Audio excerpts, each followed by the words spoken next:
सबसे पहले आप लोगों को बहुत बहुत धन्यवाद। आप लोग जो है शुरुआती से लगातार हमको सपोर्ट करते चले आ रहे हैं। तो आज हम एक नए टॉपिक पे बात करेंगे जो कि हमारे पिछले वीडियो से ही संबंधित है। जैसे हमने the fundamental unit of life से लेके 4th जो है लेक्चर तक पिछले जो है हमने अपडेट कर दिया है, ठीक है।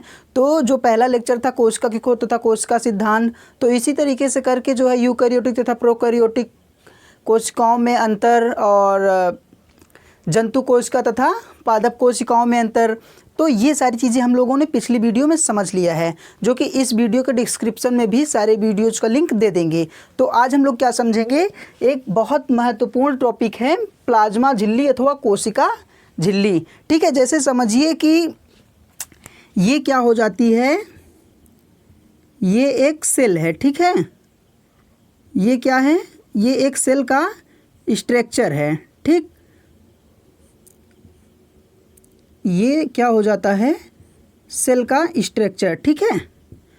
तो इस सेल में हर चीज़ें जो हैं उपस्थित होती है, माइटोकॉन्ड्रिया, राइबोसोम, न्यूक्लियस, न्यूक्लियोलस, सारी चीज़ें उपस्थित होती हैं। तो यहाँ पे क्या होता है कि यहीं पे एक क्या होता है, प्लाज्मा झिल्ली, ठीक है।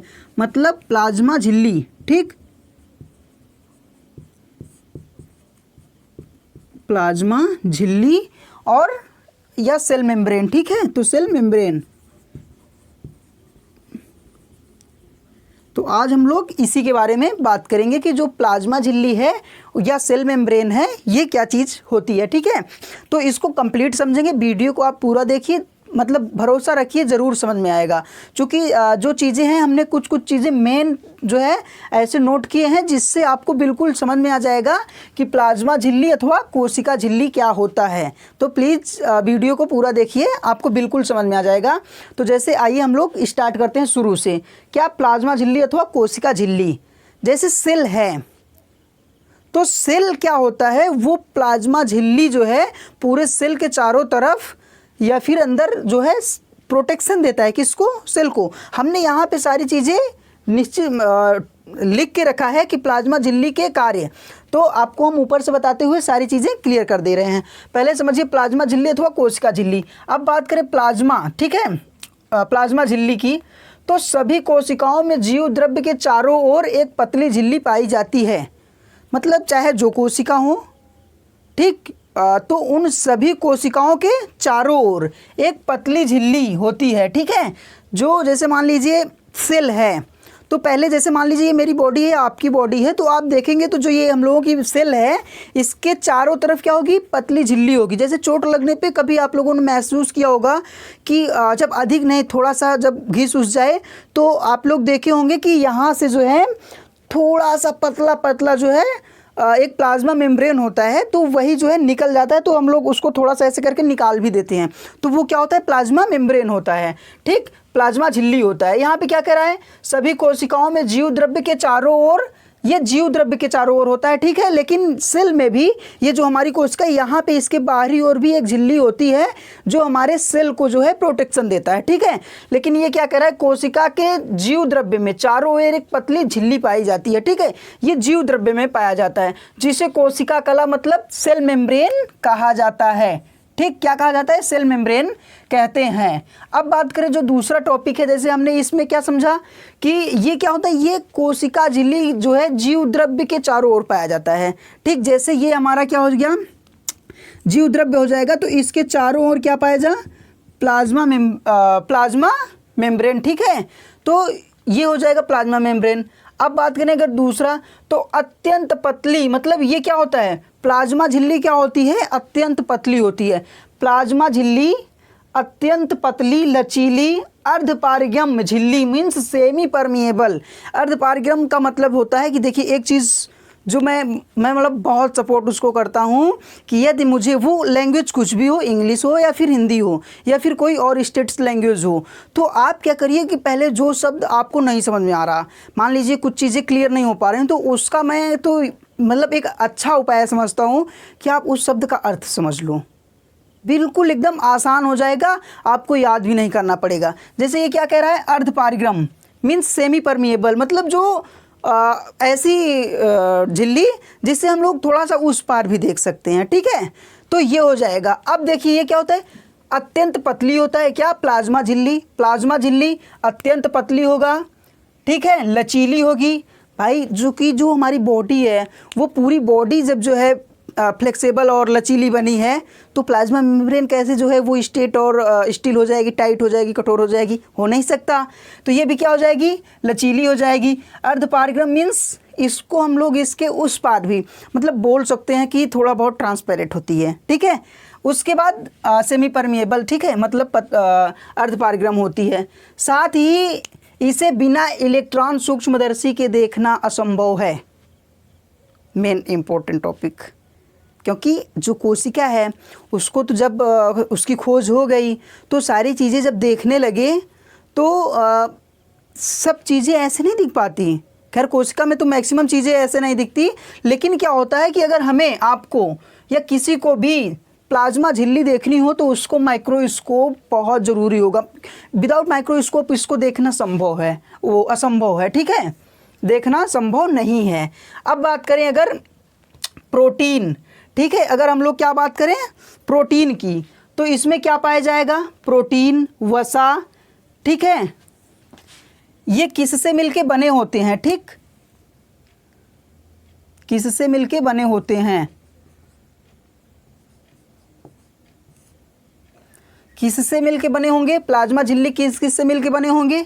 तो पहला वो क्या हो जाएगा, प्रोटीन, प्रोटीन से मिलके बने हैं, वसा, कार्बोहाइड्रेट्स, ठीक है। तो ये 3-4 चीज़ें मिलके प्लाज्मा झिल्ली बनती है। अब देखिए प्रोटीन, वसा, कार्बोहाइड्रेट, और अगर बात करें कि कौन सी मात्रा में, कितनी मात्रा में क्या चीज़ मिलके बनी है तो उसको भी समझ लेते हैं, थोड़ा सा ज़रूरी हो जाता है क्योंकि न्यूमेरिकल क्वेश्चन में ये आपको बिल्कुल पूछेगा। आपके बोर्ड एग्ज़ाम्स हों या फिर अदर एग्ज़ाम्स हों तो वहाँ पूछ सकता है कि कितने प्रतिशत जो है प्लाज्मा झिल्ली में प्रोटीन, वसा, कार्बोहाइड्रेट होता है, मतलब कितने परसेंट मिलके क्या क्या बने हैं। तो अगर हम बात करें प्रोटीन की तो प्रोटीन पूरे प्लाज्मा, जैसे एक प्लाज्मा झिल्ली है तो उसमें 60 से 80% क्या होगा, प्रोटीन से वो बना होगा। उसके बाद वसा, ठीक है, तो वसा जो है 20 से 40% होगा, ठीक है। उसके बाद अगर कार्बोहाइड्रेट की बात करें तो कार्बोहाइड्रेट की भी यहाँ पे मात्रा 5% हो जाएगी, ठीक है। तो 5% क्या मिलके, कार्बोहाइड्रेट से मिलके हमारा क्या, प्लाज्मा मेम्ब्रेन और सेल मेम्ब्रेन बनेगा, ठीक है।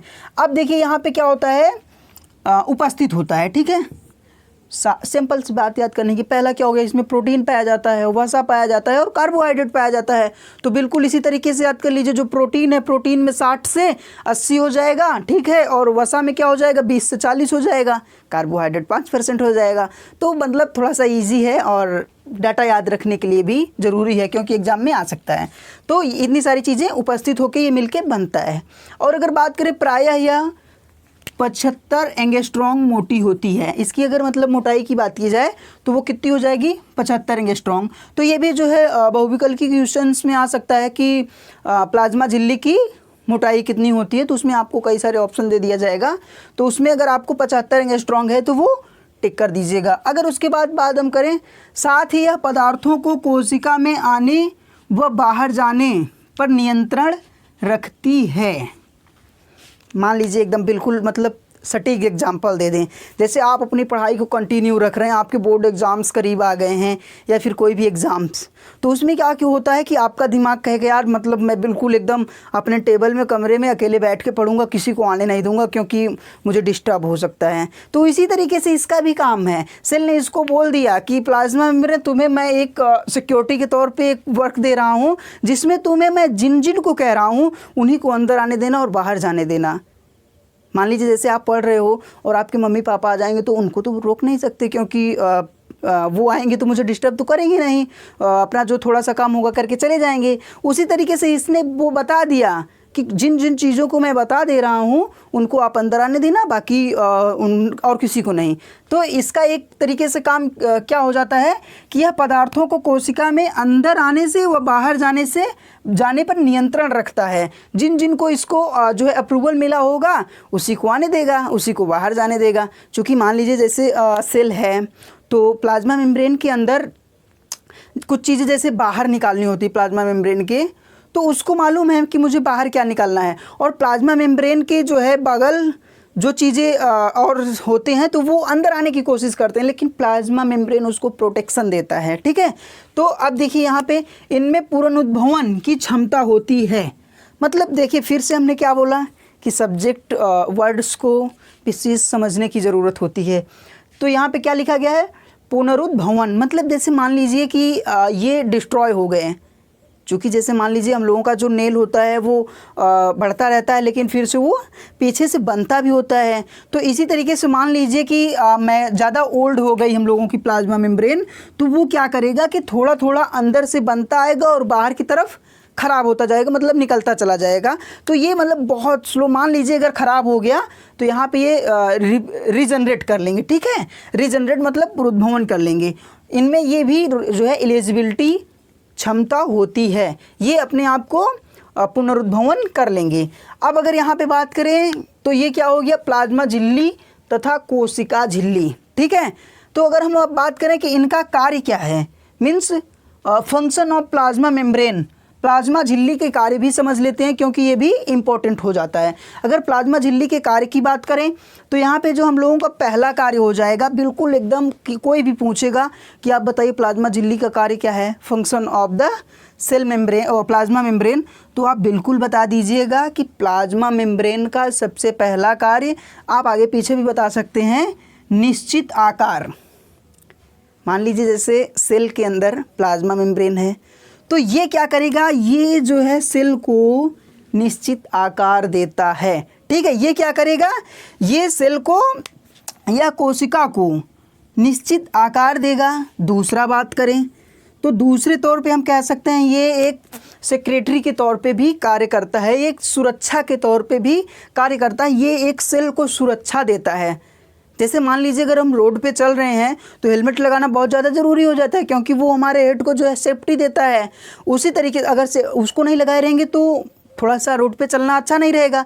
इसी वजह से यहाँ पे क्या होता है, जो प्लाज्मा है, ये प्लाज्मा झिल्ली है, यहाँ पे ये सेल को सुरक्षा देता है, जिसकी वजह से सेल जो है प्रोटेक्शन फील करता है और उसको अपने वर्क में ईजिली हो जाता है। ठीक है, तो ये क्या हो जाएगा, निश्चित आकार। जैसे ये सेल है तो इसके आकार पे भी इसका बहुत ज़्यादा रोल होता है, सुरक्षा पे भी। तो अगर उसी तरीके से हम यहाँ पे बात करें, जो तीसरा है वो क्या हो जाएगा, चयनात्मक पारगम्य होने के कारण यह चयनित या विशिष्ट आयनों को, पदार्थों को ही कोशिका के अंदर या बाहर आने जाने देता है। जो मतलब थोड़ा सा ऊपर हमने बता रखा है कि जैसे हमने सेलेक्ट कर दिया या आपने सेलेक्ट कर दीजिए कि अभी मुझे जो है मुझे पढ़ाई करनी है और कुछ लोग मतलब अंदर ना है, मम्मी पापा आ जाएं, बस हो गया, अगर काम हो तब।